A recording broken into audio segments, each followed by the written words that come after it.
Hello YouTube and welcome back to my channel. Today I have one of my favorite people in the world in my chair, Tanisha, A Touch of Nisha on Instagram. You guys should definitely go follow her and watch her stories. And I mean like and watch all of her content, but watch Mama's stories because she is hilarious. So today we're going to be doing another wig application, and today this one is 100% glueless. We're not using any adhesives, any hairsprays, any gels. We're literally just putting it on, and we're going to add another strap inside, so that is going to help us with keeping the front lace laid down. As you can see here, I am starting her braid about an inch away from her hairline. And I'm doing that because we're not adding any product in the rest of her hair, and it's just in its blow-dried state. So it's a little bit fluffier than I would want it to be because we're not weighing it down with any products. So if your hair is like really thick, or you just in a rush and you can't braid as many braids right now, if you really want the front to still be flat, if you just start your braids back a little bit further, it will keep that flatness in the front of your install. I am going to still be using a little bit of this liquid bowl hold, or the liquid gold bowl hold, just to smooth her edges down a bit and just make sure that they're like pushed back. And that's an easy fix for her to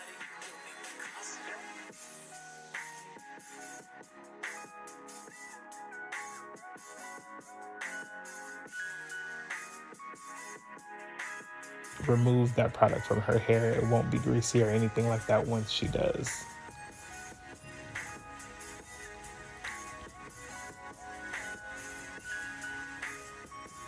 See, we just want it to be smooth. So today I'm going to be installing an elastic band in this wig. Even though all my wigs come equipped with an elastic band already, I just want to make sure, since we're doing a glueless method today, that everything is laying flat, and I want to make sure that the snug is really fit. Now you just want to make sure you don't make it too tight so you're not having a headache. So what you want to do is put your wig on, measure kind of where your temples are and where you kind of feel like the lace is starting to get a little loose there. And right behind there is where you want to start to sew in your elastic band. And you just go in, make sure you sew it down, and you do the same to the other side.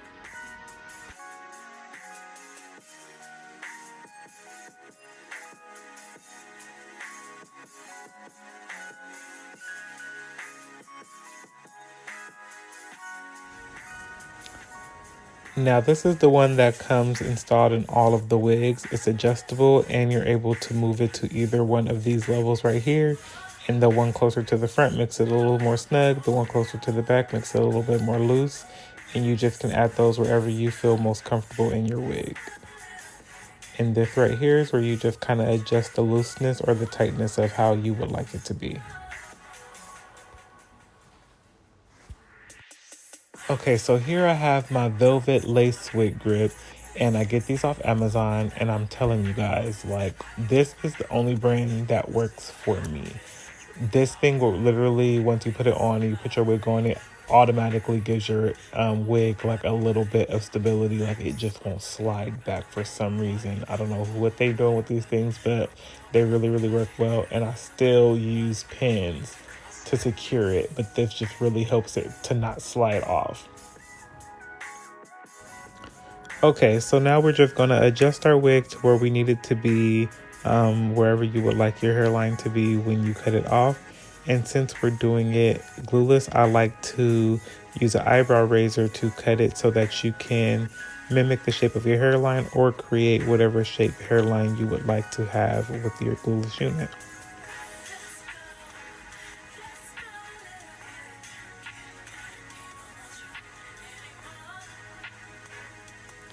Okay, so since I'm going to be styling her wig and sometimes I'll be a little rough, I'm going to just tie her down with my lace melt band so that it stays right at the front of her hairline while I'm styling it.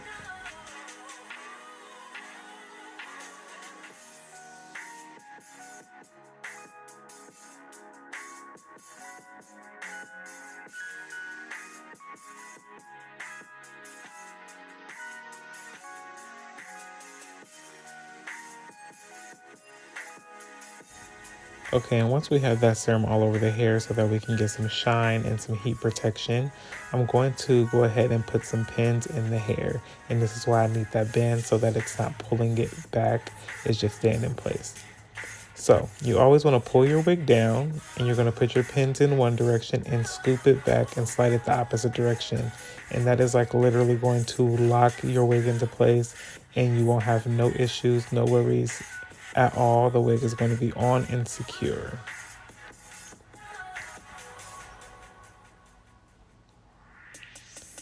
Okay, so also a lot of you guys have, or a lot of my clients have been asking me, how do I get the hair so straight, especially when the hair is curly or like in the kinky straight texture? I think a lot of the times is when you guys are straightening the hair, you guys are taking way too much hair at one time when you're trying to straighten it.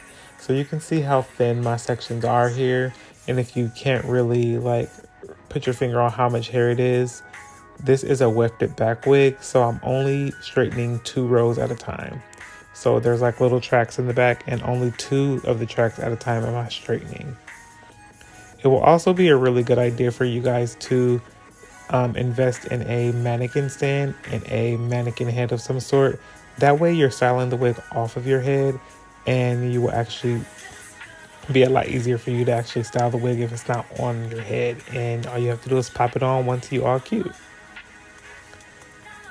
So I'm just pulling the wig down to where I really want it to sit on her, and then we're going to do our cut.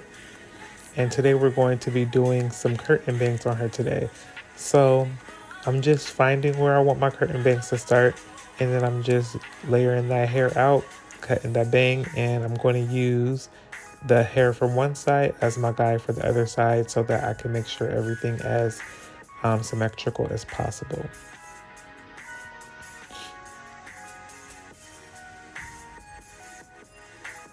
And you can see as I'm cutting, I'm always just using the previous hair as a guide to blend the layers into the rest of the hair in the back.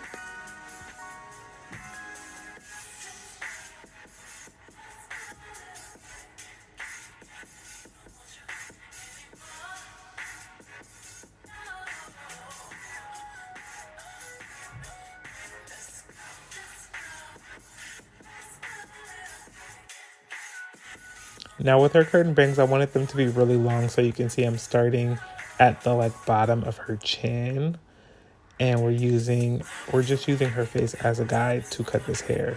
And then once I got my bangs to where I wanted them to be, I am using the bangs and I'm bringing all of the rest of my hair forward to just blend those curtain bangs into the layers so that once we curl it, they all flow together. And look at her. Told you guys to follow her because she is hilarious. So after I feel like I got them pretty much cut to where I want them to be, you can go in and like round brush them, or you can use a curling iron if you can't round brush your own hair. But once you round brush it, you can see here that it kind of helps you see exactly where those curtain bangs are going to fall.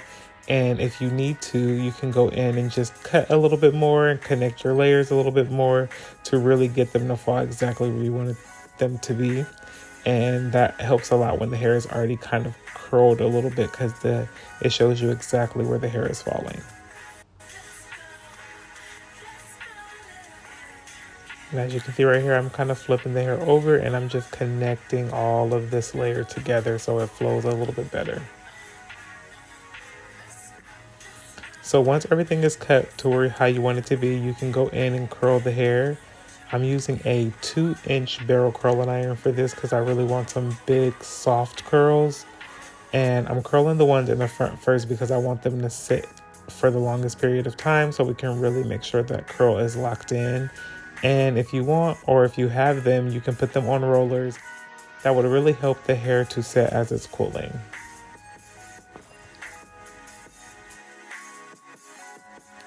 So now I'm just gonna go in and curl the rest of the hair, and I'm gonna curl everything with the big barrel and pin curl it up, and I'll show you guys what it looks like at the end.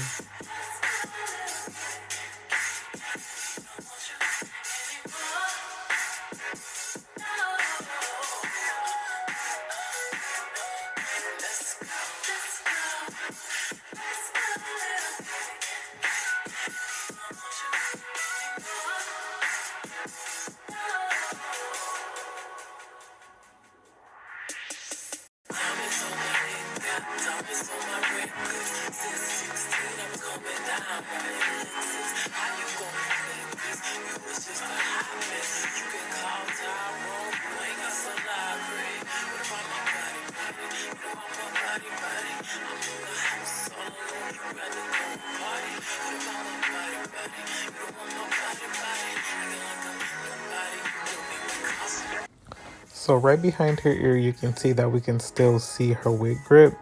And all we have to do here is just put a little pin in it. So once I get her curl, once I get that pin curled, we're going to go ahead and just add one of our pins and pull that wig down. And we're going to just do the same thing, push it down and scoop it up underneath that wig grip.